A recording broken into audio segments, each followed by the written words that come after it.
I wanted now to flip and just kind of end the show on just a topic. I mean, the episode today is what's behind closed doors. And I mean, we talked about a few things around that topic with Ash. I mean, great insights being, from Swirlds Labs, aka Hashgraph, and just building on this network and some of the sentiment he has on things I think are really important to take in. But from the other side of things, I think why, I always give the show a title that I just kind of come up with, a couple days before, just randomly. But I was feeling this. I was feeling this theme of behind closed doors because last episode I called The Winds of Change. I had the HBAR bull on. We were talking about that feeling of something's changing, and whether it's for the better or the worse, it's changing, right? I think we can feel it as an ecosystem. And what was on my mind this week was, well, the change is obviously happening behind closed doors, unfortunately in Hedera. And maybe the wind that we're feeling is blowing from under the door. Who knows? But we've got our ear pressed to the door. We're trying to figure out what's going on. Obviously, a lot of this change is going to emanate from the governing council, from leadership, all these different types of things. A lot of that's detailed in Charles, the president of Hedera, his letter that we took a look at earlier in the show. And so that's kind of what's on my mind. I think it's what's on a lot of people's mind is what's going on behind closed doors. And, I was reflecting on that, and we do have some clues, like whether we've talked about it on the show before, whether there's some new things from this week. There's some things that bubble to the surface that I just wanted to, highlight and different things like that.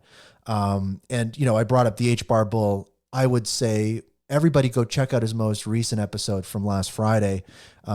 Our interview that we did was it was like an hour, 15 minutes or something, long interview. He did a great job of chopping up the interview and doing some highlights. So, at the end of his episode, he has some highlights of that. So go check that out. But, the other thing too, from that episode, we watched the clip of Rob Allen earlier in the show as well, talking about the HBAR Foundation. What does the future of leadership look like? All those different types of things, problems and opportunities.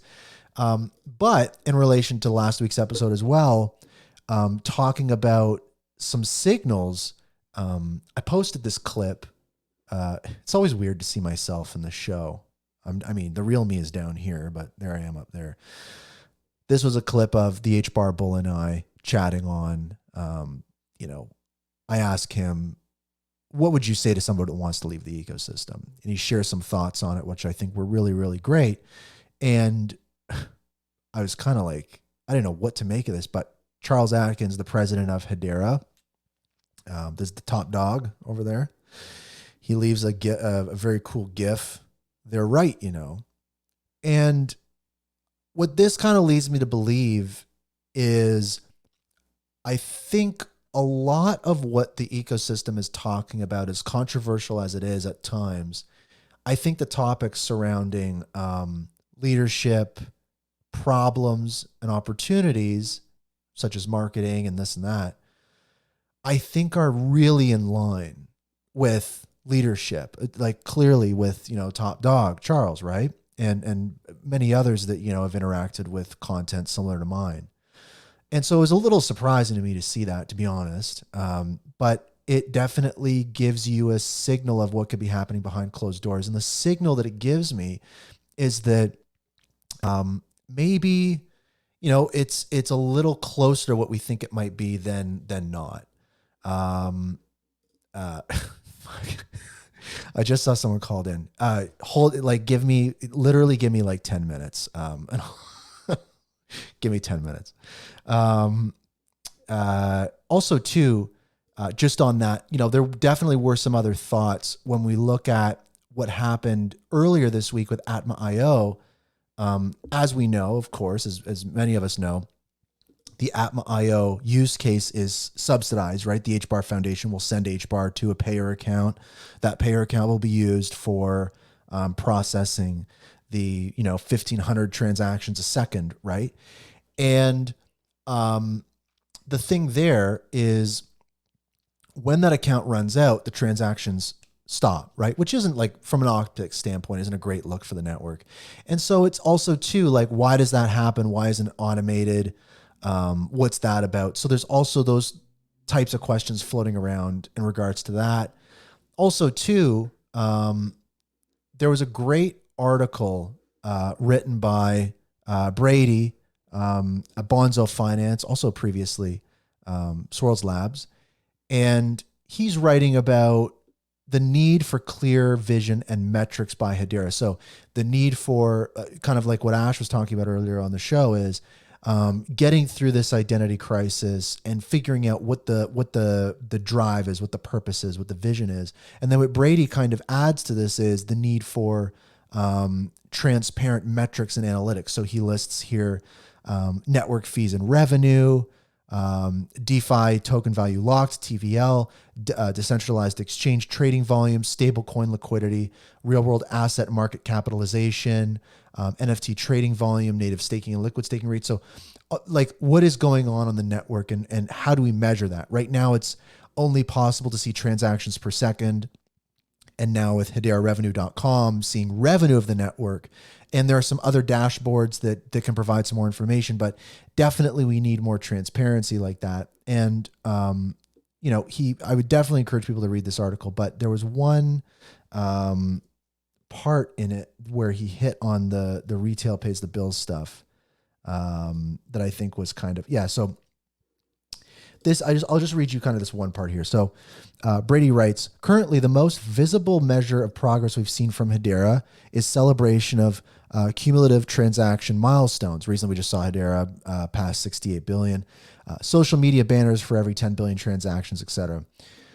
While impressive on the surface, the reality is this: most of these transactions come from a single subsidized application, right, Atma.io.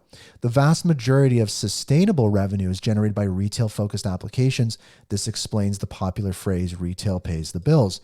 The broader market overwhelmingly understands that this cumulative transaction metric in isolation doesn't truly reflect the network ecosystem health or adoption. So really kind of speaking to a lot of stuff we've talked about on the show and conversations we've seen in the ecosystem. I think that this article in particular does one of the best jobs at kind of really wrapping up all of that info and kind of insight into kind of something a little clearer. So I'd encourage people to check that out. Also, there was a response to that article on Reddit.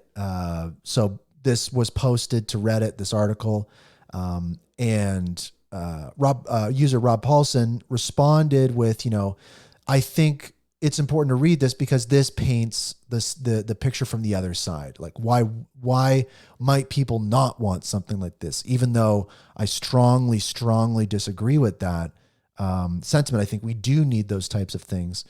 This is a way to kind of see what that other side of the argument could be. Brady responds rebuttaling those different points. And it was interesting to see an edit from this user, Rob Paulson, does, tons of content on the Hedera subreddit, says, after talking with Brady, you can see the thread below. I think I now get what's behind this call for a change in metrics, and it's not what it seemed to me at first. He identified a few specific key metrics where Hedera is lagging and how, because the associated transactions are smart contract heavy, expensive transactions, would be a significant source of revenue if improved. He cited real world asset on-chain value and increasing USDC liquidity as two examples, two things he doesn't believe Hedera understands or is focused on. So it seems like he has a concrete plan to increase revenue for Hedera, and the change in metric idea is to get them to simply redirect their attention to these neglected sources of revenue. That's actually pretty brilliant. But I do have to say, it's kind of a crucial thing to understand for the point of this article to really hit. And it's that last piece here that I think is really important. There's so many in the HBAR ecosystem that maybe this way of thinking, this line of thinking, these concepts are, again, uncharted waters. And I think once people understand the pathway forward and kind of see the gaps, one thing this ecosystem has going for it is like, it's super smart. So it can grab up those concepts really, really easily. And he brought up USDC. If people check out this website, usdc.cool, It shows how much USDC is available on different networks. Obviously, Ethereum at number one with 26 billion. You've got other networks like Solana with 2 billion. You go down, you've got maybe Polkadot with 29 billion.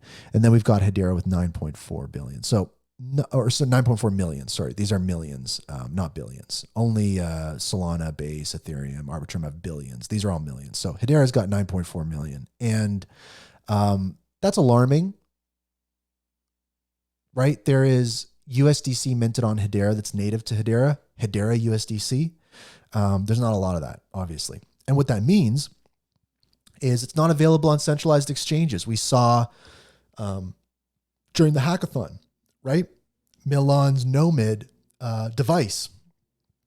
We talked about the news regarding Drop, these point of sale products where you can use USDC, and USDC is obviously the most likely coin to be used to do these kind of transactions. You can't buy the Hedera stuff. You can't get it. And so there's a big problem there. So that's another kind of behind closed doors. What is going on to kind of, address that? One other thing that was interesting is this was shared on Reddit as well. This is from Pluto, CTO of Hashpack. Quote, Charles Atkins has been doing tons of stuff. So this was a screenshot from a Discord. Pluto, the CTO of Hashpack, says, Charles has been doing tons of stuff for what it's worth. Other user says, I agree. Pluto says, he popped into the Foundry call a few weeks ago and just went crazy saying stuff that was going on. The mood of the call instantly turned bullish. So again, I think about what could be happening behind closed doors. And clearly, there's something, Brady commenting here. And Brady, I mean, if you're around, feel free to pop in. Anyone can call into the show. Hashgraph.news/call. Hashgraph.news/call. But Brady leaves a comment here. Treating the network success as pure transaction counts as the primary stream of revenue is not the right way. We must approach it from the lens of Hedera being interoperable with the rest of the industry, assets, core ecosystem integrations, in order to amplify the network's effects to be able to be successful in this industry. Put really well. That's kind of the way